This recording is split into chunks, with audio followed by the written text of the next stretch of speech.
Michael,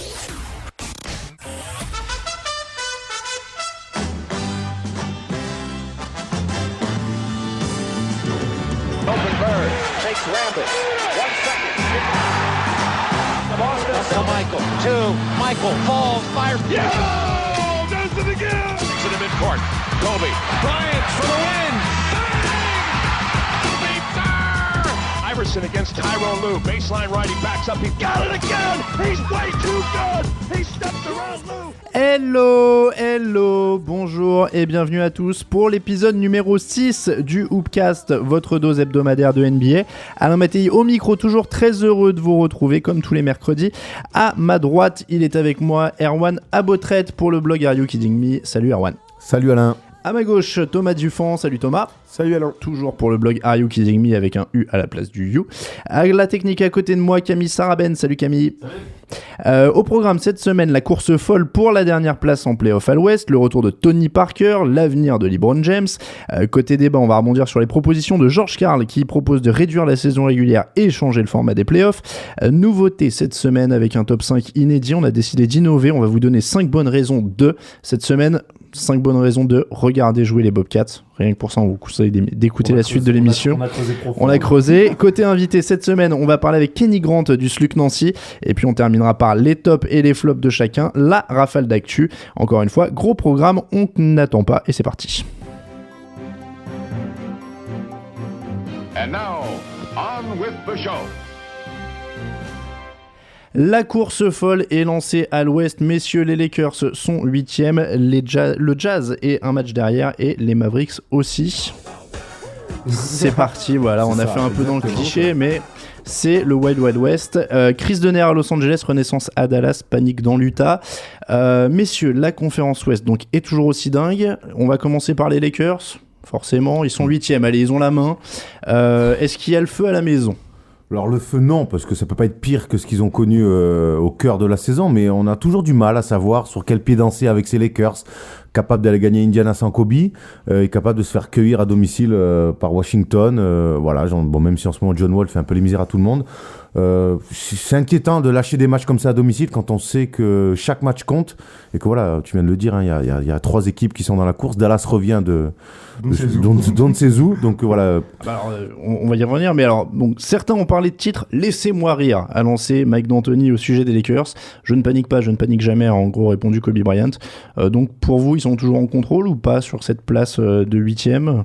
Ils sont toujours favoris, disons. Alors, j'ai lu quand même aujourd'hui, je sais plus quel confrère sur Twitter disait « Est-ce que vous appréciez la lutte entre le Jazz et les Lakers pour la 9e place ?» Puisque grosso modo, on dirait que c'est ça quand même ces derniers temps. Ouais, c'est vrai. C'est qui aura le pire bilan à la fin. Qui joue le plus mal, qui perd le plus de matchs. Est-ce qu'il y a encore un est-ce qu'on peut éviter le psychodrame ? Est-ce qu'ils peuvent garder un rythme à un moment, ou est-ce qu'avec cette équipe on est condamné à ce qu'ils soient terriblement irréguliers et que ça retombe tout le temps ? Moi je crois que tu viens de tout résumer. Ils défendent pas tant qu'ils ne défendront pas. Que sur les lignes arrières, notamment sur les lignes arrières où ils prennent autant feu que ça, notamment à Golden State où Jared Jack, ils ont pris quasiment, ouais, mais on peut limiter la casse. Là entre Jared Jack, Curry et Thompson, ils prennent plus de 60 points sur les lignes arrières, c'est trop dur. Ouais, c'est parce que Steve Nash peut plus défendre en même temps. Il a jamais pu vraiment défendre. Il faut faire autre chose. Il se fait casser les chevilles par tout le monde. Mais il se les casse tout seul parce que sur le cross de Curry, tout le monde dit il a crossé. Il a même pas commencé son dribble, qu'il a déjà sauté. C'est dramatique. Donc il a juste anticiper l'écran. Voilà, tout le monde en fait des tonnes, c'est un très beau dribble, mais bon, il y en a un de John Wall aussi la semaine dernière où il tombe avant même que Wall soit parti. Bizarre, il a des problèmes au genou, Steve Nash. Il a des problèmes en défense à l'image des Lakers, mais voilà, ça ne défend pas, et tant qu'on ne défend pas, forcément on est lié à de l'attaque, à de l'adresse, et on sait très bien qu'en basket, même à haut niveau, l'attaque et l'adresse, c'est up and down. Est-ce que Kobe est blagueur quand il dit on doit trouver un moyen de donner le ballon à Dwight Howard à l'intérieur quand lui a pris 27 tirs contre Golden State? C'est difficile à dire. Est-ce que c'est de l'ironie ultime ou alors est-ce qu'il se moque vraiment des gens? On n'a pas trop d'infos. C'est compliqué de cerner la relation qu'ils ont tous les deux. Est-ce qu'ils sont potes? Non, visiblement non. Vous nous avez déjà dit il y a 2 ou 3 podcasts qu'apparemment en coulisses ils s'aiment pas trop. Il y a une légère rivalité qui s'installe entre eux. Kobe va bouffer Dwight Howard, j'imagine, à la longue. Mais c'est pas le meilleur moyen de le mettre en confiance, le Dwight. C'est quand même honteux qu'il n'y ait pas plus de ballons pour Gasol et Howard. Gasol, c'est différent. Qui prennent chacun 8 shoots contre Golden State, alors que Nash en a 19 et Kobe en a 27. Ouais, mais ils ont voulu répondre c'est aux arrières en dramatique, face, un en peu. fait. C'est les plus ça. limites, c'est les limites du système d'Anthony bien aussi. sûr. Alors après, allez, je vais essayer de prendre la déclat de Kobe au premier degré. Mettre la balle à l'intérieur sur Dwight Howard, c'est une bonne idée. Ça amènerait un petit peu d'alternance, de jouer un petit peu plus sur un rythme lent, ce qui conviendrait plus à une équipe vieille, parce qu'il faut, c'est bien joué. On peut pas jouer, les Lakers ne peuvent pas jouer Mais ça, up D'Antoni, tempo. il comprendra jamais. Non, il comprendra jamais. Et après, une fois que le ballon est à Dwight Howard, c'est quand même d'une pauvreté technique. C'est compliqué. Alors c'est bien beau de vouloir lui donner la balle, mais il va en faire quoi? Aux dernières nouvelles, il voulait lui créer un tir. Je sais pas si vous avez Oui, vu ça il va là. lui faire un shoot à Alors ça, c'est la mi-distance. news de l'année. Ça. Attends, Andrew Dwight Bynum- Howard qui est capable Andrew de mettre des Bynum est tirs. jaloux. Ouais, tu Il voulait m'étonnes. rester à ce tarif-là. Hein. C'est clair, c'est clair. Bon, messieurs, Dallas, on en parlait. Eux, ils ont quand même réussi le coup de rester en vie. Je mets ça parce que T'aurais pu Dirk Nowitzki a la même barbe que le chanteur des C'est Bee Gees ça, actuellement. ouais. Et tu aurais pu mettre Thriller aussi, non? Parce qu'ils sortent vraiment de nulle part et de sous terre. Bah, C'est pas très dire va français. enfin pouvoir se raser sa Il vilaine a barbe. un match de se raser la barbe, ouais, s'ils sont à 50% de victoire. Alors 50%, c'est l'adresse de Dirk sur les 6 derniers matchs. Il est 6 matchs de suite à plus de 50% d'adresse, 33 points contre les Clippers, donc il est vivant. On retrouve le Dirk des playoffs 2011. Voilà, on le retrouve. Mais on retrouve aussi une cohérence. Je pense qu'il a sorti Ouais. Collison du 5 majeur, il a mis Mike James. C'est un choix étonnant à la ouais, base. Ouais, mais qui Mais marche. ça porte Qui ses fonctionne fruits. pas Ouais. mal. Mike James, alors c'est un petit peu le tout pour le tout, mais il apporte du scoring, il apporte autre chose. Collison a peut-être moins de pression sur les épaules. OJ Mayo redevient un petit peu ce qu'il a été, Au début de la saison. Et mais Vince Carter. redevient surtout un second. Voilà. Ouais. Attends, Je pense que Nowitzki a repris un peu les rênes de l'équipe. Faudrait quand même qu'on parle de Vince Carter qui retrouve une deuxième jeunesse, si on peut Il a dire. toujours été dans le coup cette année, moi. Oui, j'ai mais trouvé. bon, il est toujours bien. il a cette impression, enfin, il donne l'impression de s'en foutre totalement, il est nonchalant au possible, mais quand il met dedans, c'est un très très fort joueur. Et là, il est en train de prouver qu'il peut tirer l'équipe vraiment pour le haut, c'est vraiment une plus-value pour les Mavs. Sur les trois équipes, là, entre Lakers, Utah, Dallas, je Mavs, crois que elles- c'est les Mavs qui proposent le meilleur basket et qui, je pense, sont dans la meilleure dynamique.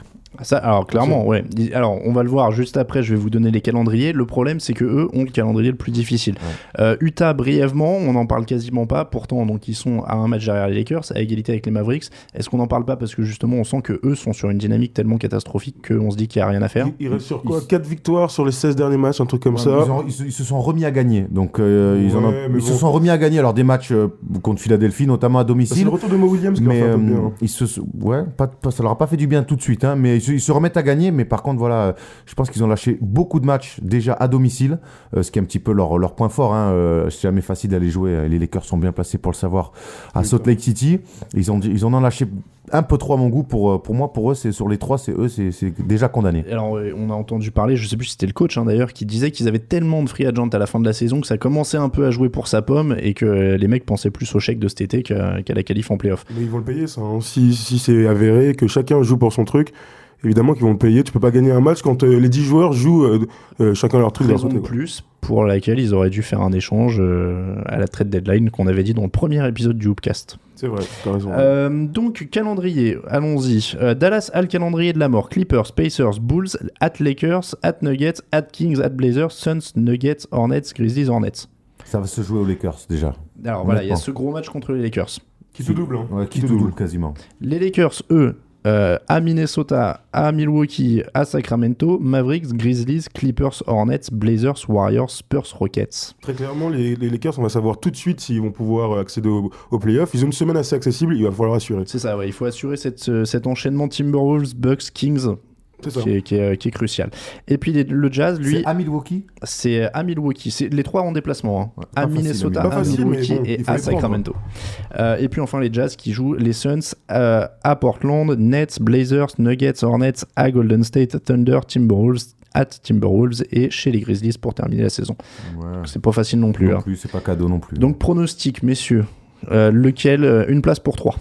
Oh, Moi, bah- je dis les Lakers, c'est pas du tout du chauvinisme, c'est parce que. abandon, c'est des choses, hein. Ouais, Vraiment. donc, Voilà. merci. Allez, vas-y, Alain. Merci. Voilà. Allez, Merci Alain de ton soutien. Il me fait la blague au moment où je range ma fiche pour pas que je puisse appuyer sur le bouton. Non, moi je vois les Lakers quand même parce que ils ont l'effectif pour un peu tenir, pour un peu plus tenir, et Dallas part de un peu trop loin, je trouve. Et c'est la chance des Lakers, c'est que Dallas part de trop loin. C'est les Lakers qui ont la clé, non? de toute cette. Je sais pas, Ils ont un match d'avance et en Bah, un théorie, match c'est eux d'avance, qui. quoi. Il y a peuvent être les une plus semaine, il y en efficaces. avait 2 ou 3. On disait qu'ils avaient. Même moi, le premier, j'ai dit qu'ils allaient finir 6ème.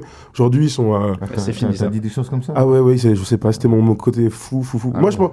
La raison me dit que les Mavs ont passé. Évidemment, le momentum parle pour eux. Leur dynamique est quand même superbe aujourd'hui. Ils partent de loin. Ils avaient manqué les playoffs ou pas l'an dernier, les Mavs? J'ai un trou là, pour savoir si leur série. Premier tour. Voilà, à donc leur Champion série s'arrêterait NBA pas qui, du coup. ouais. C'est Leur série s'arrêterait pas puisqu'ils sont en playoff depuis plus d'une 15 dizaine ans, d'années. 16 Ouais. ans, un truc comme ça, je crois. On va remonter le classement de cette conférence Ouest avec notre deuxième actu qui sera un peu plus brève. Tony Parker est de retour et c'est plus bref parce que ça se passe très bien. 22,5 passes dans le premier match, 23,7 passes dans le deuxième, comme si de rien n'était. Tony Comme si Parker. de rien n'était. Comme s'il était jamais parti. C'est ça, petit bémol, ils ont perdu contre Houston avec un James Harden qui est tué à barbu la fou fin. là, c'est ça. Mais Tony Parker, il revient après un mois de blessure. Il joue comme si de rien n'était, super. Pas de Donc, soucis. On se pas posait de la question de cassé. savoir dans quel état il allait revenir. Est-ce que ça allait pas être trop dur de manquer de rythme? Ben non, voilà. Il est prêt. Il est déjà prêt pour les playoffs. Il reste favori de la conférence avec le Thunder. Oui, très clairement, bien sûr. Surtout que les Nuggets Malgré sont tout, sur perdus. l'ensemble de la Bien saison. sûr. Sur l'ensemble de la saison, oui. Maintenant, les playoffs, c'est une autre histoire. Je vous fais faire un petit détour imprévu à l'Est avec une actualité rapide. Kevin Garnett, inflammation à la cheville, 2 semaines d'absence au minimum. Il y a de quoi s'inquiéter pour les Celtics ou pas? On était inquiet avant, on est encore plus inquiet maintenant. Non, mais il y a de quoi s'inquiéter. Ils seront en playoff parce que le 9e à l'Est, Oui, qui est c'est trop Toronto loin. ou Philadelphie, C'est très sont faible, très loin ouais. et très faibles. Mais il y a, attention, danger avec Milwaukee. Ils se tirent la bourre pour la 7e et 8e place. Entre finir 7e et jouer New York et New York-Boston, ils auront un coup à jouer Boston. C'est pas Indiana qui est deuxième aujourd'hui? Et jouer. Ça change Et jouer. tous les S'ils sont. Mais ça, c'est. Ok, S'ils ok. sont 8e. Mais s'ils sont 7e, ils prennent. Non, s'ils sont 8e, ils prendraient Ouais. Miami. Alors, voilà, Et oui. c'est plus la même histoire. Oui, d'accord. Dernière actualité de la semaine, c'est une actu qui n'en est pas vraiment une, on va vous expliquer pourquoi, c'est LeBron 2014. Ça s'est passé juste après notre dernier podcast, la semaine dernière. Miami est allé gagner à Cleveland et un monsieur est rentré sur le terrain avec un t-shirt sur lequel il était inscrit LeBron 2014 comeback. Question simple, est-ce que c'est le coup d'envoi officiel de 15 mois de rumeurs sur la prochaine destination de LeBron James? Oui, très clairement. D'ailleurs, c'est la première fois que publiquement un supporter des Cavs redonne de l'amour à LeBron James. C'est le grand pardon. Ça va être ça, hein. Franchement, moi je le sens bien. Dans Erwan, je te l'occasion. sens pas convaincu. Non, je trouve que l'histoire est faite comme ça. Il est parti de Cleveland avec pertes et fracas. Il a gagné à Miami. Je vois pas l'intérêt qu'il revienne à Cleveland. Si, l'argent. sportivement, Alors, non, mais en dehors du fait qu'il revienne à Cleveland, parce qu'on n'en est pas là, est-ce que surtout l'info, c'est que là, on est parti pour se faire bassiner pendant 15 mois de oui, supposition? ça c'est sûr. Hein. Ça c'est sûr et certain. Bon, Oui, après, c'est normal, c'est le meilleur joueur du monde, il n'est pas disponible Si régulièrement. Cleveland ne lui fait pas la cour, on comprend plus rien. Alors, est-ce que ça sert à quelque chose? Non, parce que en plus, en 2010, on a bien vu que ça servait à rien de faire des pronostics pendant des mois.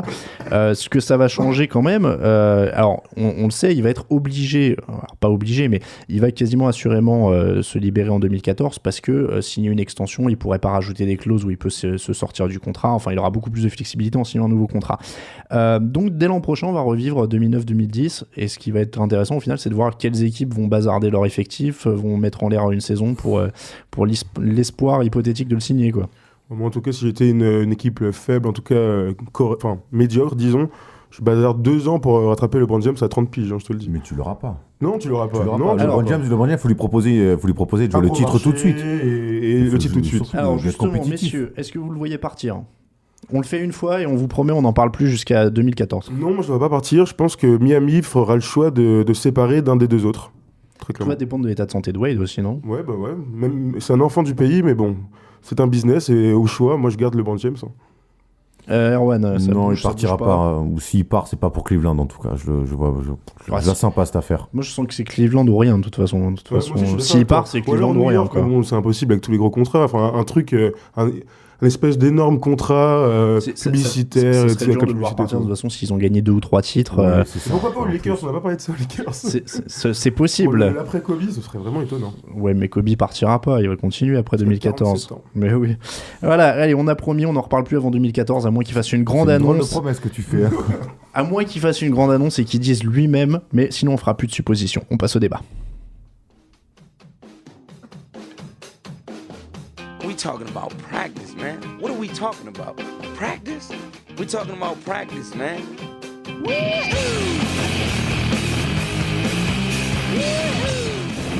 And this fall, I'm going to take my talents to South Beach and join the Miami Heat.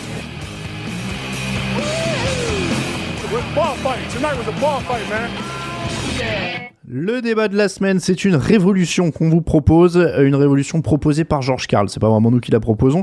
Faut-il fusionner les conférences pour les playoffs et réduire la saison à 62 matchs? Il a aussi parlé d'un tournoi final à élimination directe façon March Madness, ça je pense qu'on peut éliminer direct. Ouais, merci. Ouais, Ça m'arrange. merci. Ouais. Ça, tout le monde l'a éliminé dans les commentaires aussi. Mais si on va faire l'un après l'autre, d'abord la fusion des conférences en playoffs, qu'est-ce que ça vous inspire, Erwan? Pas grand chose. Alors moi j'ai tendance à être un petit peu réactionnaire sur des trucs comme ça. J'aime bien la NBA avec la conférence Est et son style de jeu particulier. J'aime bien la conférence Ouest et les Los Angeles Lakers et Clippers maintenant et tout ce basket aussi à part. C'est une idée qui ne m'enchante pas. Tu es du côté traditionnel donc. Un petit peu, ouais. Thomas. Moi, je suis pas conservateur à la base, mais alors là-dessus, franchement, ce serait horrible de se retrouver avec de 1 à 16 Miami qui joue contre les Lakers. Une bêtise comme ça, ce serait très bizarre. D'un point de vue logistique, ce serait impossible. Alors il faudrait changer le format, il faudrait passer sur un truc comme les finales à 2-3-2, c'est-à-dire Même 2 c'est matchs, impossible, 3 matchs, je 2 pense. matchs, parce que sinon c'est impossible. Si t'es à New York, tu vas jouer à Seattle, peut-être. Peut-être Seattle un jour, mais pas cette année en tout cas. Voilà, c'est infaisable pour les Toutes les playoffs. équipes de l'Ouest qu'il y a, tu vas sortir une équipe qui n'existe plus. Ah, mais je sais pas, j'ai vraiment envie de parler de Seattle. Incroyable. On pourra en reparler après. Donc ouais, moi je suis pas totalement fermé à l'idée, mais alors dans ce cas-là, faudrait enlever, je vais me faire l'avocat du diable vu que vous êtes tous les deux contre, mais faudrait enlever les conférences toute la saison régulière parce que ça sert à Ça rien peut qu'elles qu'un disparaissent intérêt. en playoff si elles sont là en saison régulière. Mais après, le risque c'est aussi de te pourrir encore plus les premiers tours parce que ça retarderait encore plus l'affrontement des bonnes équipes. Mais on perdrait l'identité de la NBA. Aujourd'hui, l'identité Voilà, de la NBA, après- c'est le All-Star Game, bien défini, tout ça. Ouest. C'est- Alors, l'histoire dans tout ça, vous savez ce truc qui fait qu'un Boston-Chicago est passionnant à voir, c'est un match de playoff même en saison régulière, les rivalités, c'est ce que nous dit Mavs Raptor dans les commentaires du site. Donc c'est vrai que, mais moi je rejoindrais un peu donc Ricky79 qui nous dit on pourrait enfin avoir des finales originales ou inédites, ce qui serait une bouffée d'air frais et ça rendrait le championnat plus passionnant. Il a pas tort. Il y a un quelque petit part. côté sympa quand même. Il a dans pas l'idée. tort, mais voir un Boston, t'imagines un Boston Lakers en demi-finale de conférence. C'est trop bizarre. Il y a Ça- déjà là, les ce finales serait de conférence des pour ça. demi-finales tout court, du Ouais, coup, voilà, en plus, ça serait des ce demi-finales serait, en plus, voilà, ça serait des demi-finales. C'est Il y a déjà la finale de conférence qui sert à ça. voilà. Pourquoi aujourd'hui voilà, Ce qui c'est fait l'affrontement de deux Ce forces. qui fait l'histoire, par exemple, entre des rivalités comme Boston Les et Lakers. les Lakers, c'est les finales. C'est justement ces matchs au couteau aussi. D'un coup, ils se retrouvent sur des premiers tours, deuxième ou troisième tour de playoff. Ça, forcément, ça va perdre son charme. Et puis le contre-argument au niveau du charme, on dit justement ça permettrait d'avoir les meilleurs qui se rencontreraient à la fin. Dans tous les cas, les meilleurs se dans tous rencontreront à les la cas, fin. Voilà. Et le fait est que si tu as une conférence un peu plus faible, ça peut te permettre d'avoir une surprise. Ça fait penser aux Pistons-Lakers de 2004, où les Pistons n'étaient pas forcément favoris, même s'ils sortaient d'une conférence difficile. Il y a toujours une conférence qui est plus forte que l'autre de toute manière. Oui, Les années ça 90 c'était s'équilibre. l'Est, maintenant c'est l'Ouest.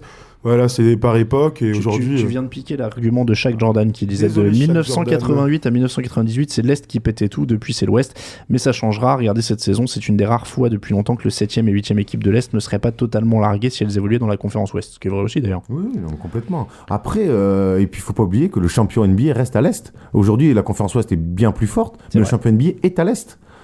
Donc voilà, c'est par période. Alors après, il parlait aussi du calendrier, George Karl, il me semble. Alors voilà, bon, je vais Pardon. pas réussir à faire croire que je suis très pour non plus. Alors on va passer à la saison raccourcie. On va passer à la saison raccourcie. Donc George Karl propose 62 matchs. Alors ça, moi, j'ai plus envie d'y croire et d'abonder dans son sens parce que quand on se retrouve, voilà, hier, j'ai eu le malheur de regarder Minnesota-Détroit. Au secours. Au C'est secours, long, je préfère c'est aller long. me caler un samedi soir, voir un match de haut tableau de N3 avec de l'enjeu. Honnêtement, Non, c'est... non. Non, mais là, je te parle, j'étais devant ma télé, je suis pas assis là-bas, mais voilà, je te parle parce que ça n'a plus d'enjeu. Alors voilà, moi pour le coup, là c'est un sujet qui me tient à cœur, on va dire, mais je fais un article quasiment tous les ans sur le fait que j'ai envie qu'on raccourcisse la saison régulière. Et donc c'est un grand oui pour moi à ce que dit George Karl. Au final, ce qui fait la valeur d'un produit, c'est aussi la rareté. Et comme tu dis, au bout d'un moment, on les apprécie plus, quoi. Pour faire un parallèle, alors c'est extrême, mais en NFL, t'as que 16 matchs par saison. Comme ça, Le par contre, dimanche- c'est très très peu. Voilà, c'est très très peu, c'est pas le même sport, mais t'es collé devant ta télé tous les dimanches soirs de la saison parce que tu veux pas les rater et chaque match a un enjeu. Donc sans aller jusque-là, je pense qu'on peut quand même en retirer un petit peu. On gagnerait en qualité de jeu, on gagnerait en temps de repos pour les joueurs. Mettons, si tu gardes la même durée de saison et que t'enlèves quelques matchs, les gars peuvent justement voyager un peu plus tranquillement, être un peu moins crevés. Et sachant que tu peux garder ce rythme de match, d'avoir des matchs tous les soirs, c'est pas, Ouais. c'est pas un souci. Mais il y en aurait Mais moins par par contre, soir. voilà, on est mercredi soir, donc demain, cette nuit, il y a 14 matchs NBA. C'est pas trop bien, moi j'adore ça. C'est bien, Moi, mais tu peux par pas- exemple, Alors sur les 14, tu vas en suivre combien? les meilleurs, voilà. Moi, je suis désolé. Alors vous êtes d'accord là-dessus. Moi, voilà, la NBA, c'est un truc, c'est l'histoire. Quand il y avait 20 franchises, il y avait déjà 82 matchs. Aujourd'hui, il y en a 30. Si peut-être dans 10 ans, il y en a 35 avec les équipes européennes. Enfin bref, rien à voir, mais bon. Déjà Seattle. Ouais, voilà. D'abord Seattle. Je suis visionnaire, alors. Et voilà, 82 matchs. Il y a des matchs tout le temps. Et moi, j'adore ça. J'adore me lever le matin avec 14 matchs à regarder, dont un Détroit, Minnesota. C'est pas grave, je le regarde. 5 ou 6, c'est déjà bien. Ouais, Non, c'est je sais pas. Moi, je suis. J'aime le côté accumulation, j'aime le côté. de la semaine. Un loup-trans, quoi. Il t'en faut plein, quoi. Déjà, Fast food. Pendant les grandes vacances, on s'ennuie sans la NBA. Ça m'étonne pas de Tu toi. parlais d'attente. Moi, j'attends tout le temps ma fin octobre. Voilà, j'attends mes playoffs. Quoi qu'il arrive, on sera dans l'attente. Alors c'est très bien ce que tu dis, tu attends les playoffs, mais les playoffs déjà il y a beaucoup moins de matchs. Ça changerait rien, parce que de toute manière, on attend le Non, même d'accord. temps. Mais les playoffs, il y a beaucoup moins de matchs et l'enjeu est autre. Mais c'est des Et, playoffs. Mais c'est ça, moi je trouve qu'au bout d'un moment on attend trop les playoffs. Mais oui, faut que ça se évidemment, finisse la ça fait saison. depuis quoi. il y a le All-Star Game et ensuite, Voilà. au bout d'un mois, tu dis les playoffs. Alors, il y a moi, il y a une proposition que j'aimais bien dans les commentaires 58 matchs, chacun joue 2 fois chaque équipe de la ligue. Ouais, il y a des choses. Ça permet d'équilibrer les bilans. Tu peux pas dire quelqu'un est tronqué parce qu'il est dans telle division qui est plus forte, etc. Après les États-Unis, c'est pas la France. Hein. Après, Donc, il y a du voyage. Mais ouais. ça s'organise aussi. Ils font des road trips impossibles. Ouais, bon. c'est sûr. De toute manière, en soi, ça Et changerait encore rien une du fois, tout. En ayant plus de temps pour voyager, ça se gère même encore plus. En soi, ça changerait rien du tout pour nous. Il y aura des matchs tout le temps. Faut Oui, le c'est dire. ça. Ça changerait vis-à-vis des blessures Alors voilà, par rapport aux l'argument, joueurs. c'est les Voilà. blessures En aussi. qualité de jeu, on dit souvent NBA, ouais, ça défend pas et ça attaque pas si et ça lâche Ouais, les bon. matchs. Mais c'est normal que ça lâche les matchs. Quand on doit enchaîner autant de matchs, c'est compliqué. Regarde Boston. Regarde Boston qui a fait un match énorme contre Miami qui perd de 2 points. Derrière, ils enchaînent 4 défaites d'affilée. Ça les ruine. Et ça fausse presque, j'ai presque envie de dire que ça fausse presque le classement. Et alors, donc il y a l'argument des blessures que tu avançais, qui est aussi, alors faut pas surréagir sur une année, mais cette année c'est dramatique. Il y a pas une équipe qui a pas un joueur perdu. Si tu fais la liste de toutes les stars qui ont été blessées, entre les Nowitzki, entre les Rose, entre les Kevin Garnett, enfin c'est Enfin bon, il y a toujours eu 82 matchs. Cette année, comme par hasard, donc c'est bien qu'on en parle. Cette année, il y a beaucoup de blessés. Il n'y a pas toujours eu 20 blessés dans non, la voilà. NBA. Il y en a pas toujours eu. C'est pour ça que je dis qu'il faut pas surréagir à une Bien année. sûr. Mais ça pourrait peut-être aider aussi. Et le fait est que c'est quand même de plus en plus physique, quoi. C'est plus. Je crois qu'on gagnerait en qualité. La NBA gagnerait en qualité de jeu. Voilà. Je trouve que tu pourrais te retrouver devant un Minnesota-Détroit et que ça soit un match sympa. Parce que si les mecs jouent moins, et avec des effectifs où il y a 12-13 joueurs et qu'à la fin. Et puis, comme tu disais, il y avait 82 matchs quand ils étaient 20 équipes, mais c'était pas le même physique. Les mecs pouvaient boire une bière et jouer après, quoi. Maintenant, c'est quand même des athlètes, les mecs qui tirent énormément tous les soirs, et forcément, au bout d'un moment, ça Donc, casse, faisons quoi. quelque chose, je vais envoyer une lettre à David Stern. Alors, on enlève les conférences, on enlève les playoffs sous ce format-là, on enlève les 82 matchs. Quoi d'autre, les gars? Vous avez d'autres demandes là? Écoutez ce qu'on a dit. Moi, Non, j'étais non, pas mais d'accord non, pour je les sais bien, Ne je sais bien, t'emporte ça pas, va. Thomas, on te Mais sent bon, vexé. Les 82 matchs, mais imaginez. Ok. Un bilan. Déjà pendant le lockout, je regardais quand il y avait les classements, je me perdais, je me disais il reste combien de temps, je comprends plus rien et on a joué 50 matchs, c'est bizarre. C'est toi Les qui voulais un 82 matchs. adolescent pour l'émission. Hein. Toi, tu l'as. Je rappelle que c'est toi qui l'as ramené avec toi. Non, mais valide. La saison raccourcie à 62 matchs, je suis pour, nous dit El Soirley, et vous savez pourquoi, justement, moins de NBA égale plus de sommeil égale moins de réveil difficile égale j'irai en cours le matin. Ah ouais. Voilà. C'est un argument qu'il Je suis faut pas aussi sûr que tu prendre en prennes les choses compte. du bon côté, mon grand. C'est aussi un argument qu'il faut prendre en compte. Alors ça, c'était incroyable. Bon alors messieurs, tout le monde dans les commentaires est plutôt pour garder justement la tradition, mais étonnamment, le sondage nous donne un 74% en faveur d'une fusion des conférences en play-off c'est sur étonnant, Basket C'est USA, c'est étonnant. sur quasiment En même 5400 temps, votants. Ah ouais, parce que voilà, j'allais dire, s'il y a 10 votants aussi, tu triches non. alors. Sais-tu que sur C'est Basket USA, il y a des milliers de votants. Voilà. Voilà, donc non, 74%, c'est vrai que le sondage est étonnant par rapport même aux commentaires, parce que les gens sont en général plus tournés vers la tradition. Voilà pour le résultat. Voilà pour nos avis. Nous, on passe aux 5 bonnes raisons. 7 seconds. Bryant putting a move on Christie. Rebound O'Neal. Coming up short. Ori for the win.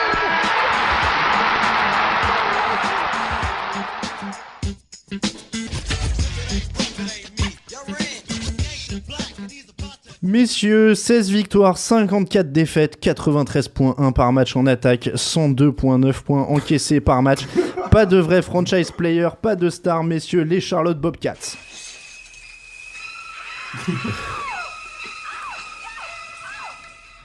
Voilà comment on introduit cette équipe, l'équipe de Michael Jordan. Messieurs, on savait donc qu'on n'allait pas parler souvent des Bobcats dans ce podcast, surtout à l'approche des playoffs. Alors on a décidé de faire une rubrique de soutien cette semaine. On a décidé de trouver 5 bonnes raisons de supporter les Bobcats. Il a fallu creuser. Je vois vos mines déconfites là. Je sens. Alors on prévient les auditeurs, nous ne sommes pas au courant de ce que chacun a prévu. Donc on va découvrir et je sens que personne n'est fier. Si, moi, ma première, j'en suis fier. Allez Thomas, c'est parti. Il faut suivre l'évolution de Kemba Walker. Pas mal. Évidemment, Allez, je pense vas-y. On va te laisser enchaîner les 5. On va faire les 5 chaque Ah ouais, tour. ouais, j'ai un peu honte par contre pour le reste. Allez, vas-y. Apercevoir Rufus. Vous connaissez Rufus? C'est quand même la mascotte des Bobcats qui est... Elle est super nulle, elle est vraiment ridicule. Tu veux qu'on fasse chacun notre tour? Ouais, je pense que c'est Allez, là, Erwan, deuxième. Moi, mon premier, c'était pareil, c'était suivre Kemba Walker. C'est un joueur que je suis depuis qu'il est à Connecticut en université et j'aime beaucoup ce joueur et je trouve que voilà, c'est un vrai beau joueur avec un petit physique et qui est très vite, très adroit, qui est un joueur à suivre en tout cas. En tout, on va vous donner 15 bonnes raisons quand même de regarder les Bobcats à 3. Moi, la première, c'était pour découvrir que Josh McRoberts s'est laissé pousser les cheveux depuis qu'il a joué avec les Lakers. Voilà, je l'ai découvert en regardant leur match cette semaine.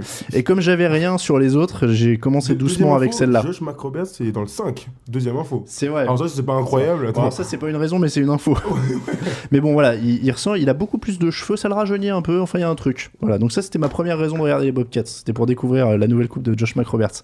J'ai donné ma deuxième. Donc ta deuxième, c'était Rufus. Erwan, numéro 2. Moi, c'est pour voir les costards de Jojo en mode baggy. Ah, voilà. Comment on peut avoir autant d'argent et s'habiller aussi mal? Il a des costumes baggy. Le goût et l'argent, ça Non, n'a mais rien à c'est voir. n'importe quoi. Oh la vache. Non, Ça, c'est le côté Donc américain. voilà, moi Il faut juste pour aller voir les costards de Jojo triple XL, Bon. fantastique. Moi, après la première qui était bidon parce que j'en avais que 4, donc la deuxième, pour dire que vous avez été le premier, forcément, parce que la NBA, bon, c'est inéluctable. Ça tourne, tu vois, les Clippers, pendant 25 ans, ils ont rien fait. Je dis pas qu'ils vont gagner un titre, mais peut-être qu'un jour ils seront en playoff et tout ça. Comme ça, vous pourrez dire j'étais le premier, j'ai commencé à les suivre. Même si vous regardez un match, ça suffit à dire que vous avez commencé à les suivre. On vous demande pas de regarder toute la saison. Voilà, Clipper, il y a derrière le Clipper, on va t'appeler Voilà. Alain Voilà. Bobcat. Et là, vous direz, il y a 25 ans, j'ai regardé les Bobcats. Ils s'appelaient encore les Bobcats parce qu'ils vont se rappeler les Hornets. Voilà, moi j'étais là. Numéro 3, Thomas. Moi, mon deuxième truc, c'est mon côté esthétique qui parle. J'aime bien le parquet et le maillot de cette équipe. Non, mais sans déconner, en On vous plus. dit, on allait chercher loin.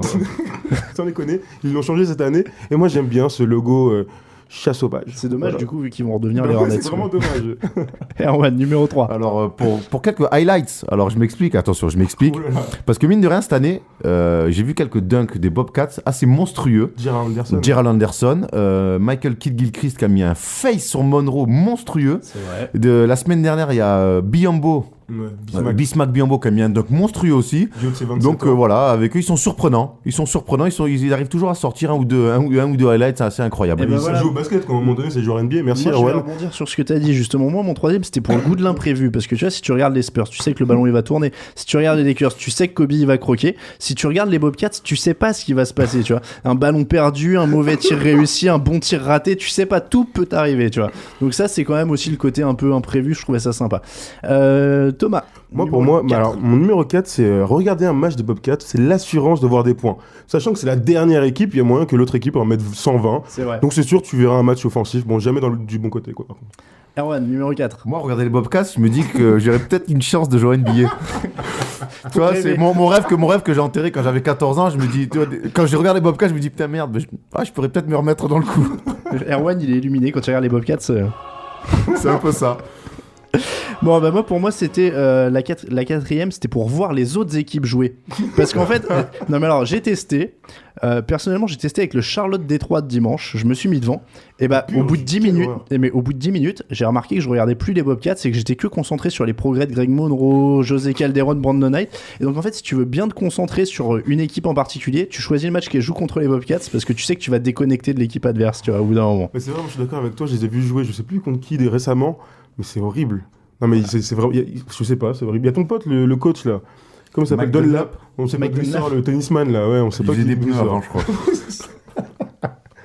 Pourquoi je retrouve pas mon son? Ah, voilà, celle-là est validée. Excusez-moi. Allez. Numéro 5, donc c'est Moi, fait. non, c'est Thomas, numéro un. non. Bah, moi, le numéro 5, c'est que l'équipe est tellement nulle qu'un jour, peut-être, Jojo remettra les baskets et nous fera rêver. Bah là, encore une fois, on serait là-dessus, quoi. Ah oui, bah là, par contre, oui, vraiment. À 50 ans, ce serait. On aurait du rêve. Hein. Erwan, numéro 5. Alors moi, vous savez, qu'en NBA, même quand on est nul, les joueurs du bout du banc, il y a toujours des meufs autour. Donc à Charlotte, je me dis que ça va être pareil. Je me dis, moi je regarde Charlotte pour voir s'il y a des meufs à Charlotte, quoi. S'il y a moins d'y aller en vacances. Et si t'arrives à rentrer dans l'équipe, justement, pour te les faire. C'est ça en plus. Il y a des cheerleaders. Pour me les faire, il y a des cheerleaders. Pour me les faire carrément, je vais pas aller si loin. Juste voir s'il y a des meufs, on va s'arrêter là pour l'instant. Bon, allez. Et puis moi, je vais terminer avec le numéro 5, tout simplement pour le challenge. C'est-à-dire qu'il y a des gens qui grimpent des montagnes, il y en a qui boivent du coca par le nez. Tu vois. Ton défi, ça peut être de regarder les Bobcats en entier, tout un match. À la fin, tu seras sûrement épuisé, mais t'es fier. Et attends, tu peux te dire que même dans le public de Charlotte, personne l'a jamais fait. Je crois que cette année, si Koh-Lanta était allé au bout, paix à son âme, je crois qu'il y avait un match des Bobcats au programme. C'est l'épreuve de force, il aurait mis ça quand ils sont sur les poteaux en train de tenir debout. D'humilité, il faut regarder un match des Bobcats. Pour les endormir, les pauvres. Bon, voilà pour nos bonnes raisons de regarder les Bobcats et de nous marrer un peu, honnêtement, c'était aussi le but. On espère que ça vous aura donné envie, ou pas, en tout cas. Et puis, n'hésitez pas à proposer des thèmes, sur 5 bonnes raisons 2, dans les commentaires du site, ça peut être marrant. Et puis, voilà, si vous regardez pas les Bobcats, on vous en voudra pas trop, mais on aura essayé au moins de vous convaincre. On passe à l'invité de la semaine. Shaq, let's just say Snake bit your mom right up here. Would you be willing to suck the venom out to win the title? No, but I will with your wife.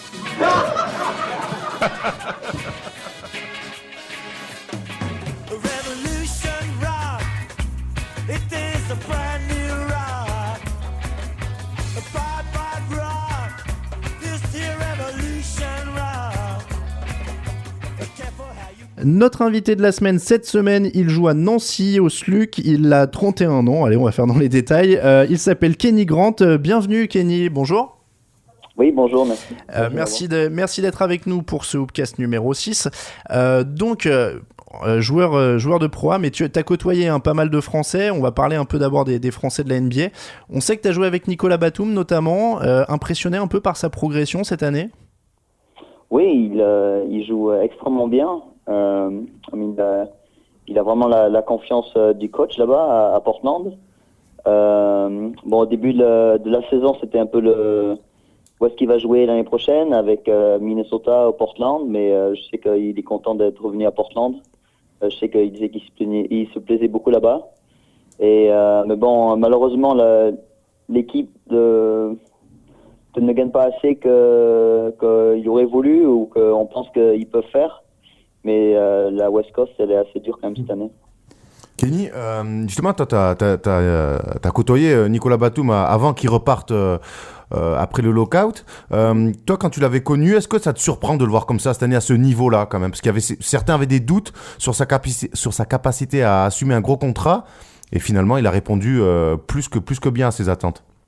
Non, je suis pas du tout surpris. Après les JO qu'il avait fait aussi, il jouait extrêmement bien. Et non, j'étais pas surpris quoi. Je pense que il y a peut-être des doutes parce que du contrat qu'il a eu quoi, mais moi je pense que he deserves it. Ouais. Oui, il le mérite, oui. Il le mérite, voilà. Et aujourd'hui, Joachim Noah est dans les meilleurs pivots. Qu'est-ce que tu penses de son apport dans une équipe? Ouais, il joue extrêmement bien. Malheureusement, il a eu un peu de blessure là avec son pied, mais sinon quand il est en forme, il joue extrêmement bien. Mais pas que on sait qu'il a beaucoup d'énergie quand il joue. Et Chicago, c'est une équipe qui défend dur. Mais c'est aussi un très très bon passeur. Je crois qu'il fait partie des meilleurs passeurs des pivots en NBA aussi. Et avec Rose absent cette année, il a vraiment pris un rôle un peu plus leader dans l'équipe. Et on va finir notre petit tour des Français en parlant de Tony Parker. Je sais pas si tu avais pu l'affronter d'ailleurs quand il était repassé en Pro A, ouais, avec Lasvel. Ouais, on les avait battus à Lasvel cette année-là. Alors justement, on sent une différence de niveau quand on joue comme ça un des prétendants au titre de MVP maintenant sur un parquet Pro A. Ça se voyait qu'il avait quand même un niveau au-dessus. Sa rapidité, c'était l'une des choses qui m'avait marqué le plus. Mais c'est vrai que avec les règles d'aide, tout ça, c'est différent. Mais j'imagine même pas avec en NBA quand tu peux pas aider, t'es vraiment un contre lui. Je comprends les stats qu'il fait cette année, quoi. Ils sont favorisés. C'était en train d'insinuer qu'il a le travail mâché en NBA un peu. Non, mais c'est juste le fait qu'il n'y a pas autant d'aide défensive, tout ça, c'est vraiment plus sur des duels 1 contre 1. Et Tony est extrêmement fort dans ce registre. Alors, et aussi, tu rajoutes Tim Duncan en bas et les shooters qu'il a sur les ailes. C'est dur de trouver des aussi. Justement, Kenny, les Spurs cette année là, ils sont premiers à l'Ouest. Tony est revenu de blessure en grande forme. On les sent bien avant les playoffs.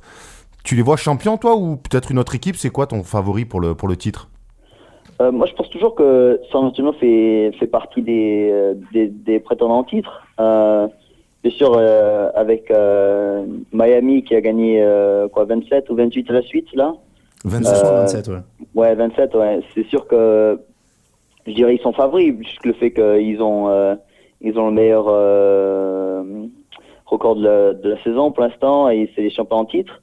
Mais il faut pas ne pas compter sur les San Antonio Spurs.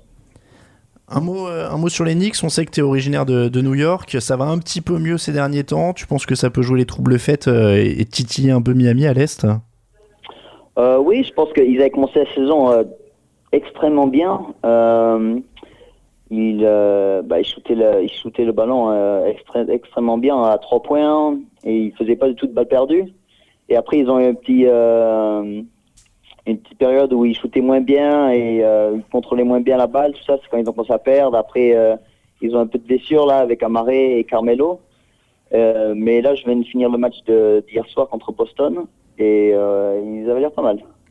Alors, on a la chance d'avoir un Américain au téléphone, on est obligé de parler NCAA pendant la March Madness. Kenny, tu es diplômé de la fac de Davidson, sorti par Marquette au premier tour malheureusement, donc tu te retrouves un peu orphelin dans ce tournoi. Un pronostic quand même pour la suite?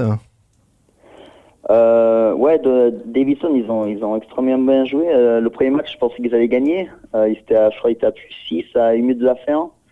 Et Marquette marque 3 points et le layup quasiment au buzzer pour la gagne, quoi. Mais c'est ça le tournoi ici, c'est les matchs au buzzer, les fins de match. Moi j'aime beaucoup Indiana cette année et même Indiana ils se sont fait peur au deuxième tour là, au deuxième match où ils ont mis à plus 1 et puis ils marquent un 3 points avec quelques secondes de la fin pour ice the game un peu. Ouais. Mais moi j'aime bien Indiana et Louisville, j'aime bien aussi. Voilà, avec la Big East. Louisville, c'est pas mal avec leur meneur. Comment il s'appelle le meneur? Peyton Silva. Ouais. Peyton Silva, ouais. Siva, Siva, merci. J'aime bien aussi ça fait longtemps qu'il est là et Louisville cette année, ça fait un petit bout de temps qui sont juste aux portes du Final Four. Ils y étaient peut-être l'année dernière, je crois. Enfin du titre en tout cas, et ça va être pas mal. Ouais. Bon. Avec Pétino comme coach, c'est toujours bien.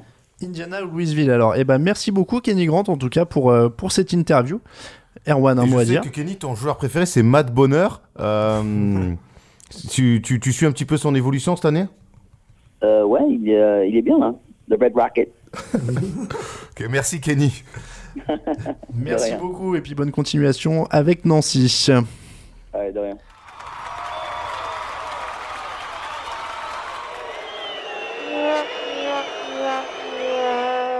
C'est la dernière partie de l'émission, messieurs, l'heure de passer à vos tops et à vos flops. Je vois que c'est en train de préparer à la dernière minute, là, Thomas, là, ça écrit... Pas très sérieux tout ça, Thomas. Ouais, ça prépare ses fiches au dernier moment. Mais si, regarde, mais je me suis dit... Je vais être sympa, je vais commencer par Erwan. Erwan, ton top de la semaine, s'il te plaît. Mon top de la semaine, c'est Kenyon Martin, de retour avec les Knicks, et qui leur fait du bien. C'est ça. 35 ans, le bougre, Premier choix de la draft 2000. Toujours des cannes, Kenyon. Il a des cannes. Ouais. Non, mais il apporte un peu ce qui manquait à New York, c'est-à-dire de l'énergie, de la défense, du sale boulot, un petit peu de dissuasion aussi. Il parle de Chris Anderson à Miami. C'est exactement ça. Des tatoués en plus, donc voilà. Qui doit regretter un petit peu d'être passé à côté aussi. Bon, Anderson est bien, mais... Boston aussi, on a parlé de Rivers, a dit qu'il aurait bien aimé. Oui, de Rivers. Tout le monde le regrette maintenant. Personne n'en voulait au début de l'année, tout le monde le regrette maintenant. Thomas, ton top? Alors moi, mon top, c'est cette... tout à l'heure, on a dit que les playoffs, on attendait les playoffs depuis la fin du All-Star Game. Aujourd'hui, je trouve qu'on a une fin de parcours assez sympa avec la série du hit. La série du hit, où va s'arrêter le hit 33, pas 33, on verra. Et puis cette petite lutte à l'ouest, je trouve que c'est sympa à suivre. C'est mieux que tous les gens... Du suspense. Voilà, il y a un peu de suspense et puis voilà, on évite de s'ennuyer. Et même à l'ouest, hein, pour un peu aller dans ton sens aussi, il y a entre la 3e place, entre Memphis et les Clippers, tout ça et tout, c'est intéressant à suivre. On est tenu en année, et puis il y a la lutte aussi à l'Est où c'est assez serré pour la 2e place et tout le Heureusement reste. qu'il y a ça, hein, parce que sinon on s'ennuierait. Mon top de la semaine à moi, ce sera DeMarcus Cousins, puisqu'on avait été méchant avec lui la semaine dernière. Je le laisse cette semaine pour le dunk sur Anthony Randolph, Monstrueux. qui est monstrueux. On parlait de DeAndre Jordan il y a quelques semaines. Excusez-moi, mais celui-là, il est quand même aussi énorme parce que c'est quand même un gros qui est en face. C'est pas Brandon Knight qui l'envoie balader. C'est puissant. Ça aurait été Griffin ou Jordan, on en entendait parler pendant 10 ans. Ouais, c'est moins aérien, c'est aussi pour ça. C'est moins aérien, bon, c'est pas le même bonhomme. Mais alors, il le démonte quand même. Il le démonte. Le pauvre vieux. Donc voilà, je suis d'accord sur le fait qu'il est moins aérien, mais alors qu'est-ce que c'est puissant. Attention, quand on parle de DeMarcus Cousins, on peut perdre des auditeurs rapidement. Bon, voilà, comme ça on rattrape. Cette fois, on est sympa avec DeMarcus Cousins. Le flop de la semaine, Erwan, allez. Mon flop de la semaine, c'est... Oula, j'ai un trou. Rick Adelman, pardon, autant pour moi. Je te mets de la musique pour que tu cherches. Rick Adelman, alors je m'explique. Au-delà de la saison pourrie des Minnesota Timberwolves, et en plus lui personnellement c'était aussi compliqué, il fait plus jouer Michael Djellabal. Il ne fait plus jouer Michael Djellabal, et du jour au lendemain, Kirilenko était revenu, il avait réussi à le faire jouer même avec Kirilenko, ça s'était plutôt bien passé. Il avait fait des matchs, il avait fait un match à 19, des matchs à plus de 10 points, et là ça y est, il est passé à 7, 4, 1. Hier il a joué 1 minute je crois, ou 2, donc voilà, bref. Rick Adelman, qu'est-ce que tu fais? Fais-le jouer quoi. Le flop de Thomas. Mon flop, c'est le match d'hier, enfin, c'était dans le match d'hier, Dallas Clippers, là, Matt Barnes nous a envoyé un airball, mais franchement, c'était incroyable. Il a fait une tête ensuite. Voilà, le airball comme ça. Ah oui, c'était vraiment... et ensuite, voilà, comme elle a dit sur NBA.com, les commentateurs, ils cherchaient un endroit où se cacher, en fait. Je peux tous vous les... sur le airball de Matt Barnes, je peux tous vous les mettre pour les réactions de ses coéquipiers, du genre... Voilà, j'ai aussi ça. Voilà. Il est incroyable. Un truc plaque, je crois que le ballon il n'a même pas dépassé le sommet du cercle. Pour un joueur NBA, c'est un peu la honte. Bon, et puis le flop, mon flop pour terminer, la gestion du dossier Kings par la NBA. Il y a deux villes qui sont en train de s'entre-déchirer pour une équipe. Il y a forcément du coup quelqu'un qui va souffrir maintenant, vu que les deux ont une proposition de salle, les deux ont une proposition pour racheter la franchise. Seattle a même versé, je crois, 30 millions déjà pour avoir le dossier. Donc voilà, c'est le flou un peu cette histoire. Ouais, c'est assez flou. Parce que si Seattle est prêt à accueillir une franchise NBA, est-ce qu'il y aurait une extension ou pas de 31 franchises peut-être? Ah non. C'est sûr que non, pourquoi pas? Si c'était pas des deux équipes NBA, ça pourrait faire un bon roman de Marc Lévy, je trouve, cette histoire. Et puis il parlait de réduire le nombre d'équipes pendant le lockout, donc on les voit mal en rajouter maintenant. Ouais, mais bon, si Seattle est prêt à accueillir une franchise, ils ont le stade, ils ont tout. Seattle est prêt. Sacramento, apparemment, là, il y a le dossier, donc ils ont voté au conseil municipal. Par contre, c'est un vote qui donne pas d'accord. C'est-à-dire qu'ils doivent encore quand même donner des précisions sur le financement et revoter le financement précis. Donc c'est pas encore 100% solide non plus. Alors est-ce que ça va être suffisant pour débouter Seattle? Est-ce que tout ne sera pas net et officiel dans cette affaire quoi. Et bon, alors dans ce cas-là, ils déboutent Seattle et gardent leur équipe, c'est très bien pour eux, mais les gens de Seattle qui espéraient, parce qu'on leur a quand même lancé la liste pour s'inscrire pour les tickets pour la saison et tout ça là depuis quelques semaines, ils commençaient à baver sérieusement. C'est cruel pour eux aussi quoi. Là, c'était sûr, c'était Seattle Supersonics. Ils allaient récupérer leur bannière et tout ça ou pas? Seattle Kings. Non, ils reprennent le nom. Ils reprennent le nom. Comment ça se passe? Est-ce que le Thunder rebalance tout là-bas? Je sais pas. En tout cas, ils auraient retiré le maillot de Gary Payton, puisqu'il arrête pas de dire qu'il attend que ça et qu'il veut pas être retiré à Oklahoma City. Donc, vraiment bizarre, ça aurait été. Mais ils récupéraient le nom et les couleurs, ça c'était sûr. Après, les bannières, c'était encore un des mystères. Mais bon, malheureusement, on n'en est pas là. Rendez-vous le 3 avril pour présentation des dossiers au Board of Governors, des patrons, et vote le 17-18 avril. Voilà, on sera enfin fixé. Et rendez-vous au Hopcast numéro 11. Voilà. et les gens des deux villes pourront respirer un grand coup, parce que les pauvres, ils doivent quand même en avoir. Ouais, voilà, c'est ça. Il y en a un des deux qui pleurera, un des deux qui respirera. Mais malheureusement pour eux, ça va pas être très joyeux d'ici là, ça va être stressant. Bon, messieurs, rafale d'actu pour terminer, c'est parti. Le public s'est déchaîné pour un entre-deux très Hollywood entre les anciens beaux-frères Chris Humphries et Lamar Odom. Quel entre-deux en mode rivalité vous aimeriez voir, Erwan? Oh là, il est dur celui-là. Allez, t'as le droit aux historiques. LeBron James et Delonte West. Oh, il est joli. Mike D'Antoni veut que Dwight Howard bosse son shoot à mi-distance. Est-ce que c'est vraiment la priorité, Thomas? Vraiment pas la priorité, non. Le shoot à 3 points plutôt la priorité, Ah oui, moi je bien dirais. sûr. Dans le Sors système, d'écran, dans le système d'Antoni. Sort de ses corps. Sacramento, on l'a dit, a une proposition pour une nouvelle salle. Pronostic, où joueront les Kings l'an prochain? Thomas encore. Bah Seattle, allez. Seattle. Stephen Curry a besoin de 43 paniers à 3 points en 10 matchs pour battre le record de paniers primés sur une saison. Jouable ou pas, Erwan? Jouable. 4,3 par match, il faut en mettre. Difficile mais jouable. Jason Terry veut jouer le 8 en playoff pour faire tomber le champion. Est-ce qu'il va le regretter, Thomas? Mais bien sûr qu'il va le regretter, il le regrette déjà. Il a pas bien compris au dernier match. Le père de Shabazz Mohamed a menti sur l'âge de son fils à UCLA. Est-ce que des équipes vont avoir peur de ça à la draft? Je parle avoir peur du papa surtout, de s'encombrer avec lui. Si Erwan. Basile Boli a fait carrière au foot, Shabazz il pourra faire ça aussi en Si NBA. Bismack Biombo a Ouais, 20 c'est ans ça. aujourd'hui, ça va. hein. Parce que le papa de Shabazz Mohamed a l'air quand même très spécial. Oui, hein. oui, oui, Il a tout légèrement. programmé. Hein. Si vous avez des articles à lire là-dessus, c'est assez terrifiant. Et puis enfin, Jason Kidd pourrait prendre sa retraite à la fin de l'année. Un souvenir du Jason Kidd, Thomas? Un tir en 2002 avec New Jersey, la ligne de fond, un fadeaway Short incroyable. corner, Ah ouais, Avec incroyable. le ballon qui roule autour du Finale de cercle, conférence, magnifique. là, c'était fou. Et ben c'est là-dessus, sur ce beau souvenir, qu'on va terminer l'âge d'or des Nets, qu'on va terminer ce Hoopcast numéro 6. Merci à vous de nous avoir suivis. On le rappelle, le Hoopcast c'est tous les mercredis, c'est sur Basket USA et iTunes. N'hésitez pas à laisser des notes et des commentaires sur iTunes, ça nous aide aussi. Erwan, 2 personnes à saluer avant de partir. Bien évidemment, Eric Montross et Matt Maloney. Matt Maloney, c'est a quelle Maloney. époque ça? C'est Houston après Olajuwon. Tu mérites les deux. Il a dit il a Maloney. Eric Montrose et Marc Maloney, d'accord. Donc merci Erwan, voilà qui est fait pour la blague de Thomas aussi.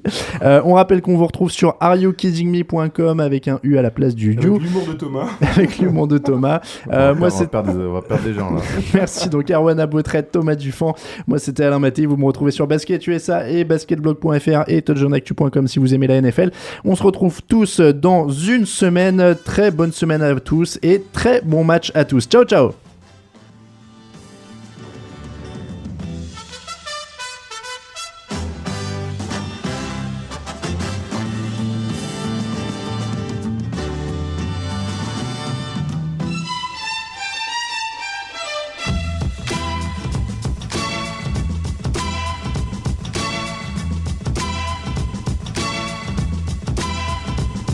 Ja nie spuszczam moich wejść, tam spuszczam tych wejść. Ci pije karę